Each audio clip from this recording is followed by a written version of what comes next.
Advances in biotechnology were helping people improve their physical and mental abilities to an amazing degree. Provided, of course, they had enough money. A new breed of people was emerging, half human, half machine. And in Detroit, at least, not everyone was happy to see it.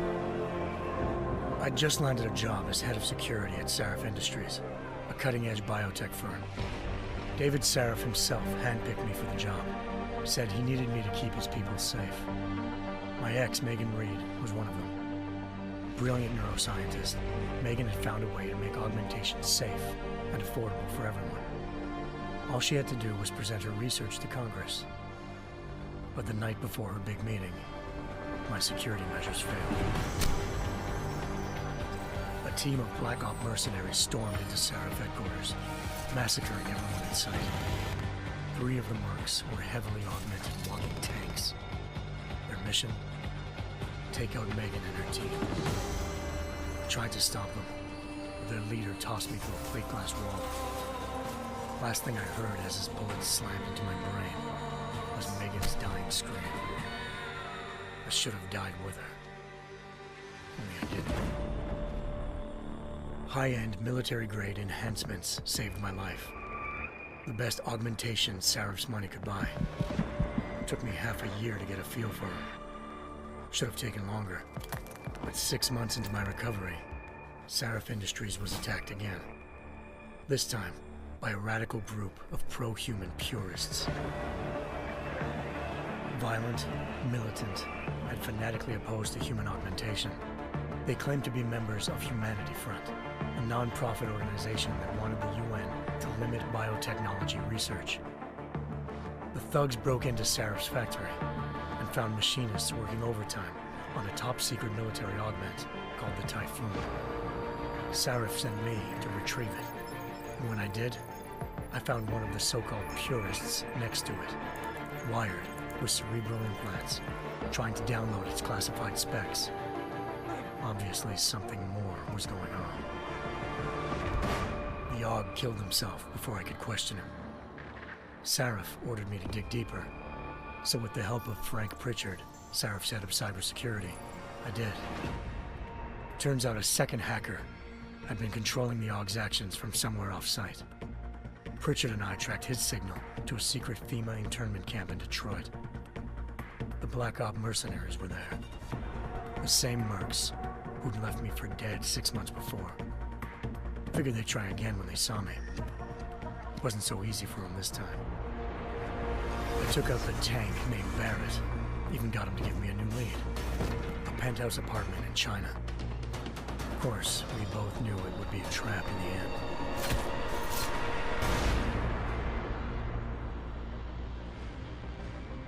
Hengsha Island, China. Home to a city so crowded, they had to build a second city on top of it. Trying to find clues in Hengsha wouldn't be easy. Lucky for me, I wasn't alone. Farida Malik, SHAREf Industries' ace pilot, had lived in Hengsha before. A good person to have on your side. She knew enough about the place to get me around. Malik dropped me in the lower city, close to the penthouse Barrett had told me about. Bell Tower Associates, a private security firm under contract to the Chinese government, had agents tossing the suite when I arrived. Just not for the reason I'd been expecting. Turns out the man who lived there was a criminal hacker named Van Bruggen. The same hacker who'd been remotely controlling the AUG in SHAREf's factory. Van Bruggen's panicked decision to force the man to commit suicide had been a mistake.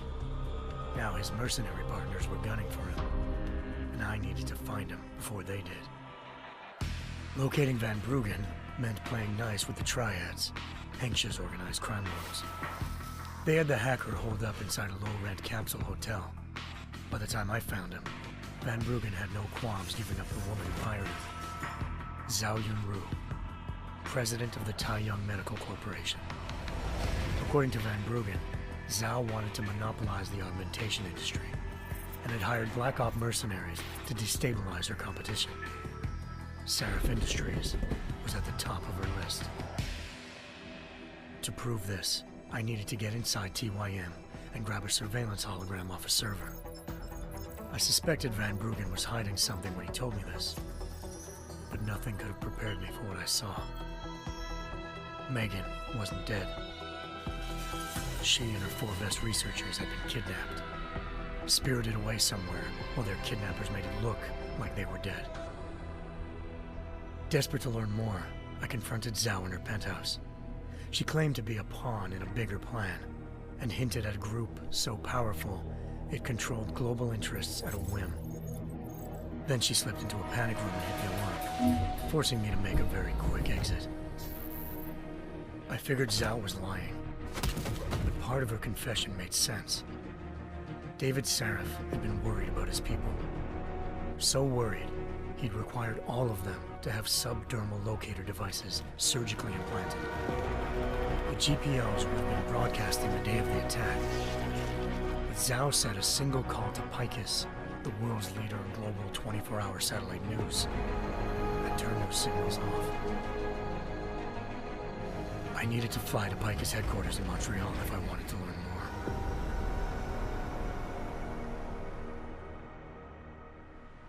Eliza Cassan, Picus Communications' First Lady of News. Malik thought I was reaching when I told her Eliza was involved in this. The world's most famous news anchor, working with a mercenary hit squad. But when I confronted Cassan in her office, she freely admitted to jamming Detroit's satellites the night Megan's team had been taken. Said she's just been following her commands. I suspected she wanted to say more. But Black Op mercenaries showed up looking to shut us both down. And just like that, the Eliza I'd been talking to disappeared. The mercs were led by an augmented killer I crossed paths with twice before, Fedorova, a woman who'd made silence her best friend. She waited for me to track Eliza's transmission to a secret server room underneath the Picus complex, then jumped me from behind. A deadly fight ensued. I made sure she never moved silently again. With Fedorova down and no one left to keep Eliza quiet, she reappeared. Turns out Picus's First Lady of News wasn't a lady at all. She was a sophisticated AI program, engineered to monitor data streams and control what people believed. Eliza told me the mercs had brought in a Humanity Front doctor named Isaiah Sandoval to remove the scientist's implanted tracking devices while Detroit's satellites were down. She also told me to speak to David Saref if I wanted to learn more. By the time Malik and I got back to Detroit, tensions between normal and augmented citizens had reached a flashpoint. Riots were breaking out in several cities, and the UN was being urged to intervene. Saref was trying hard to convince Hugh Darrow, the inventor turned philanthropist who'd once been a leading proponent of enhancement technologies, to help stop a possible regulatory vote. Saref had a lot riding on Darrow. Megan's discovery would have given millions of people the chance to evolve beyond their normal human abilities, and at the same time catapulted Saref Industries to the top of the Fortune 500. According to Saref, Megan's kidnappers knew this, and didn't want people evolving unless they controlled how it was done. He called his enemies Illuminati, and urged me to keep searching. Determined to do so, I tracked down Sandoval via America's most outspoken augmentation opponent, Bill Taggart, Sandoval's boss and founder of Humanity Front. Sandoval admitted to operating on Megan's team when I confronted him, but said he hadn't removed their GPLs. He'd merely switched them to a different frequency. Pritchard was able to trace one of the signals to China. Malik and I immediately took off in pursuit. Unfortunately, the Illuminati were one step ahead.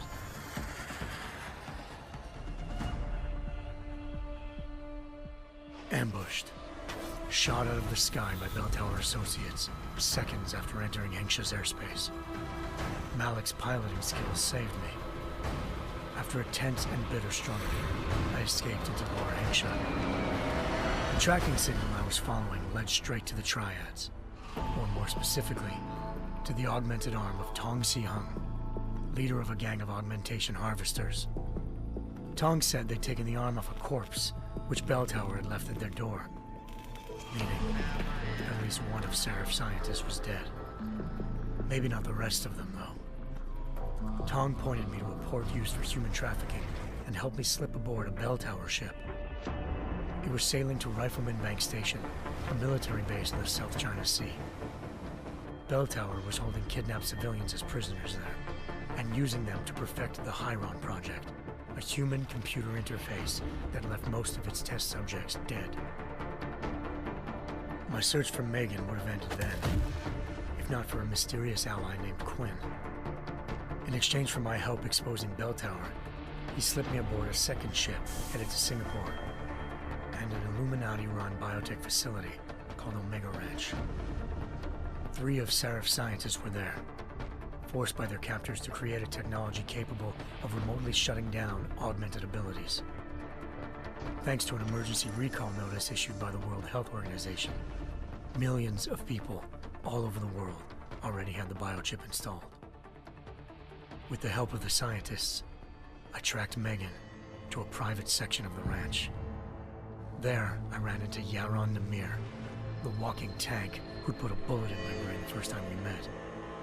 He'd teamed up with Zhao and was hoping to catch me off guard. Their little ambush didn't work. I found Megan in a suite belonging to Hugh Darrow, the billionaire philanthropist who'd SHAREf had called on for help. Darrow had convinced her to go along with the biochip plan by promising to sabotage the tech. As she was explaining this, Darrow appeared in a global broadcast, telling the world that augmentations would be the death of mankind. Then he activated the biochips to prove his point. All over the world, augmented people flew into a killing frenzy. Darrow had betrayed everyone, and it was up to me to set things right. To do it, I had to reach Panchaea, a massive installation in the Arctic Ocean. As I raced through corridors built by an all-augmented workforce, I saw death and destruction firsthand. By the time I shut down Darrow's broadcast, I knew the damage he'd done. Still, humanity's future remained unclear. How would the world react to this sabotage? Would people ever regain their faith in augmentations again? What would be the Illuminati's next move? Only time will give us the answers.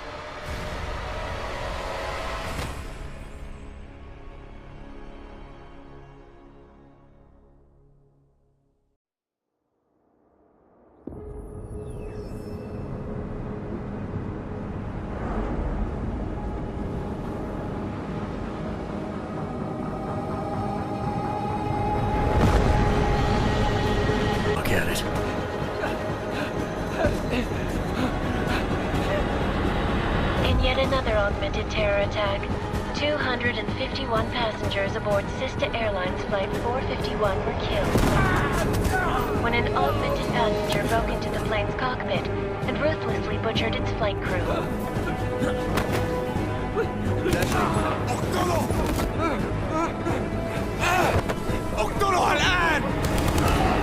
Details recovered from the black box recorder suggest that the man may have been suffering flashbacks to the AUG incident.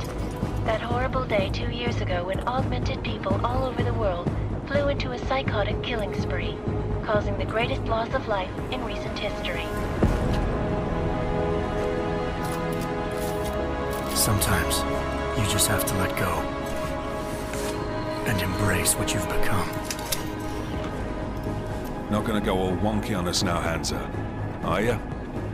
Well, if I do, McCready, I guarantee you'll never see it coming. Agent Jensen, am I gonna have a problem with you? No, sir. No reason to assume you would. Good, because you are the only augmented operative on this team, and I intend to make good use of you. Listen up, all of you. We got a sandstorm barreling down our arse and we can't afford to make mistakes. We're going after this man, an arms dealer named Shepard. He's ex-Bell Tower, one of the Special Forces commanders who disappeared during the incident. And he's come out of hiding?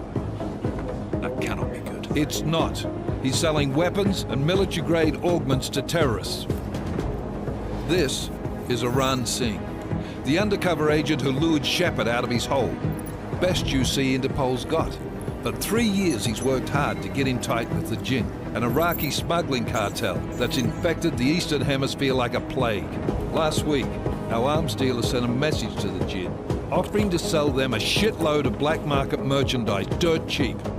They told Singh to handle the buy. They're not gonna like it when Interpol disrupts their party. Singh's cover really that good? It is right now. We need to keep it that way. This is where the deal's going down. A half-finished high-rise hotel that's been abandoned ever since the incident. It's not a pretty picture inside. Let me guess. Most of the laborers were augmented with heavy-duty industrial rigs.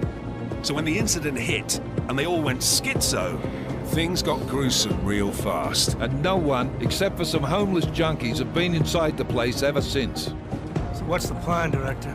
Singh's meeting Shepard on the ground floor, inside the hotel's main atrium. He sent the bulk of his gin crew to the penthouse levels to secure a vantage point. I want McCready's team to take up positions overlooking the atrium and make the arrest. Jensen, you're going in solo from the roof. My objectives? Keep the gin from joining the party. As far as we can tell, only one route connects the atrium to the penthouse level, a halfway decent elevator shaft. Here. I want you to block access to it. Fine. Just cut me loose. Do you plan on relying solely on your augments for this one? I'd recommend taking a little hardware, just to be sure.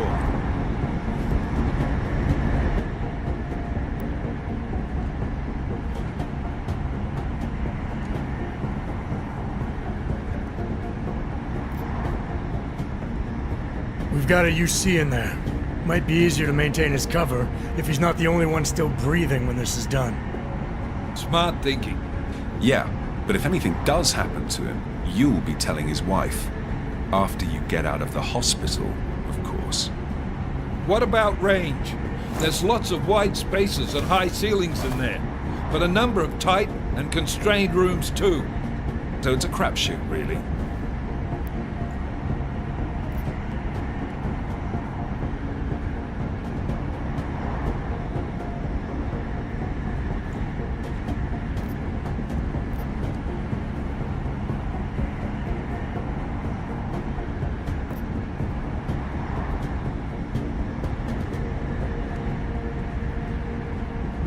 Well, I'm not looking to play dice with anyone in there.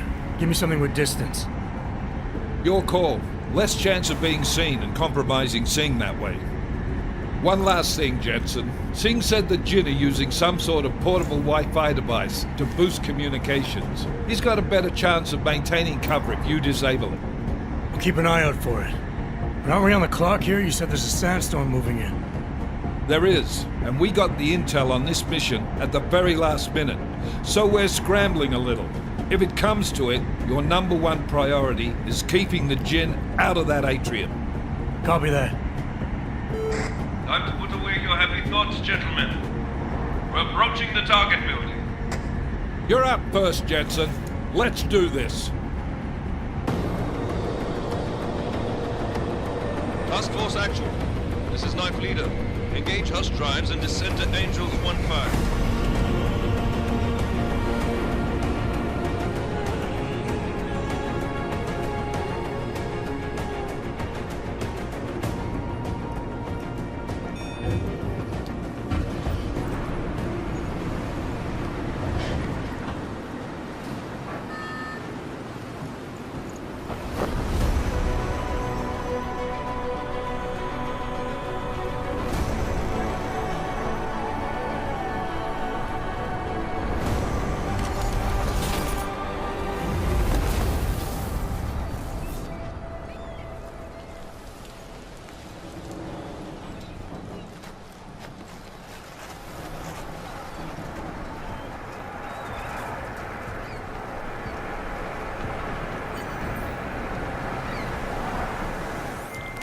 Team leader, this is Jet.